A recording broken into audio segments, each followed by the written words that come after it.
ஆடிப்பூரம் ஆடி மாதத்தில் வரும் பூர நட்சத்திர தினத்தில் ஆடிப்பூரம் கொண்டாடப்படுகிறது. இது ஆண்டுதோறும் வரும் ஆடி மாத பூர நட்சத்திர நாளாகும். ஆடிப்பூரம் அன்று திரு அவதாரம் ஆண்டாள் நாச்சியார் ஸ்ரீவில்லிபுத்தூர் கோதை நாச்சியார் பூமியில் அவதரித்த தினம் என்று நம்பப்படுகிறது. குழந்தை ஆண்டாள் ஸ்ரீவில்லிபுத்தூரில் பெரியாழ்வாரின் திருப்பணியில் வளர்ந்தாள். ஆண்டாள் பூக்களை மாலை செய்து அவள் செய்த பூ மாலை முதலில் தானே அணிந்து பார்த்தாள். பிறகுதான் பெருமாளுக்கு அர்ப்பணித்தாள். அந்த அன்பை யாராலும் அளக்க முடியவில்லை. இதை கண்ட பெரியாழ்வார் அதிர்ந்தார். ஆனால் திருமால் கூறினார், இந்த பூமாலை எனக்கு அன்போடு செய்யப்பட்டதென்று தெரிகிறது. இதை தவிர்க்க முடியாது. திருப்பாவை நாச்சியார் திருமொழி என பாசுரங்களால் திருமாலை அன்பால் சூழ்ந்தாள். ஆண்டாள் தன்னுடைய உயிரையே திருமாலில் வைப்பாளாக.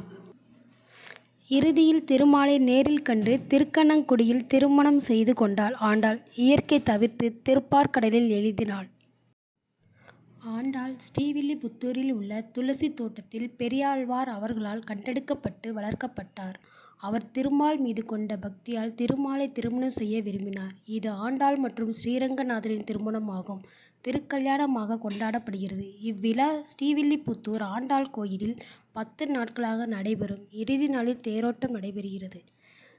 வளைகாப்பு சைவ ஆலயங்களில் ஆடிப்பூரம் அன்று அம்மனுக்கு வளைகாப்பு வளையல் விழா நடத்தப்படுகிறது. இது அம்மன் கர்ப்பிணியாக உள்ளதை குறிக்கிற விழாவாகும். அம்மனுக்கு வளையல்கள் அணிவித்து பின்னர் அவை பக்தர்களுக்கு பிரசாதமாக வழங்கப்படும்.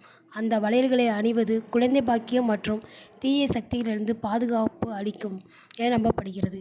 இந்த விழா பராசக்தி பூமிக்கு வந்து தனது பக்தர்களுக்கு ஆசீர்வதிக்கும் நாளாகவே கருதப்படுகிறது.